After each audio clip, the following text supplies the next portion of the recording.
Back here in Mira Mesa in San Diego for the title matches of today's JBT tournament on a Sunday afternoon.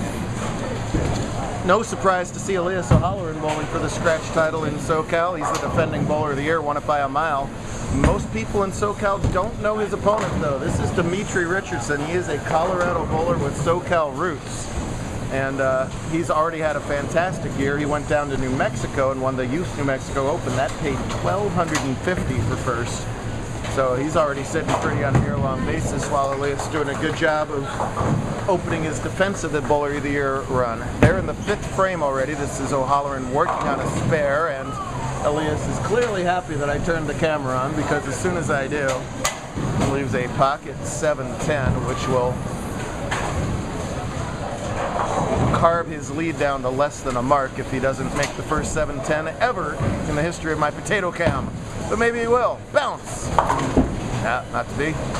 106 through 5. Dimitri's working on a spare without with an open there in the second to make that an 8-pin game. That's where we stand. Handicap in the round of 5. We're playing Super Survivor, so out of those 5 bowlers, the lowest game will be eliminated, and the lowest 2 overall scores will be eliminated, leaving our title match over there. Fast and dramatic action all the way through as O'Halloran gets that ball to face up much better there. Dimitri also won the Mountain Conference Invitational last season, so that was $1,000. So he's knocking it off in big chunks around here. That's part of his 3 career titles.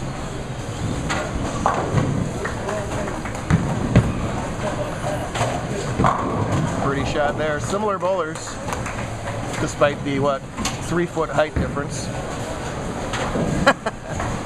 Dimitri was born in Encinitas, and then the family moved to Colorado when he was about 3. He still's got family down here in San Diego. His grandma was here earlier this weekend. His dad has been here all weekend long. So family vacation hopefully turns into a JBT title for the Richardson count. In the 4th, no doubter there, boy. Bang, bang, 2 perfect strikes to take the 1-pin lead through 6.5. You might get the rare joy of a unnarrated final here as handicap's inconveniently going to finish about the same time. I'm going to have to go down and work that scoreboard. It's fairly complicated. Now, after the pocket 7-10 on that lane, Elias does the old pancake shot there. They just kind of flop open, and he retakes the lead. 2 good bowlers. Looks like they're going to go back and forth in the back half of this game. Should be fun. Elias had the prohibitive pinfall lead, so he's been in kind of cruise control for a while. All he had to do was not have the low game for quite a while. Avoided that pitfall, so he got to the title match.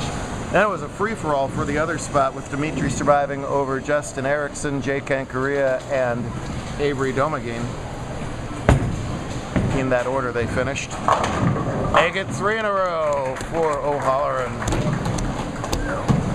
That's Jay's first scratch division top 5.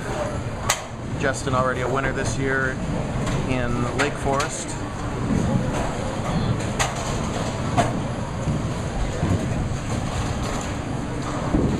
Elias answered the call. Can Richardson do the same?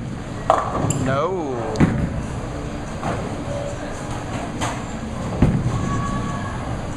Loses the string and loses 3 pins a count there. That comes into play too as he falls 2 behind on the count.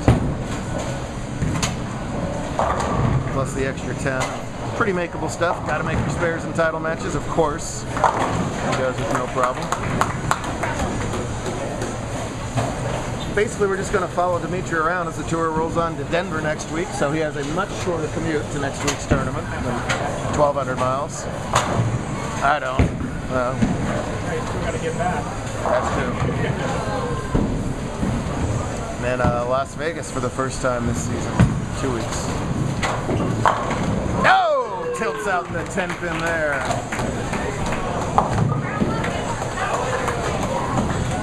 So that sets Dimitri up for a max of 224. Elias in the 220s right now. So if he can hold the 2 pins account, he doesn't even need a double. This is the lane he's less confident on, but you wouldn't know it from that ball as he hacks 10 back. Now any mark will win in the 10th.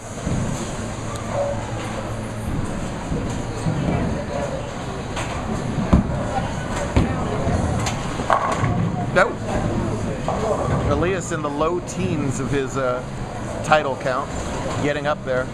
10 titles is a massive, massive accomplishment with us. When you're searching for 20, you're in the best and the best, and he's still a U17 bowler.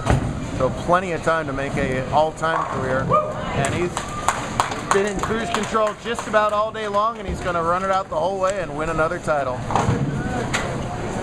Scooted over to Jonathan there just in case he made his pocket 710. One of these days I'm going to get one of these on camera. Have yet to do so. Usually about 3 or 4 are made a year tour wide that I know about. So it happens. Just got to happen when the potato is on. And Elias is on too, as he's going to get in the 250s with one more strike. It is tough to beat Dimitri on this tour right now, and he's done so.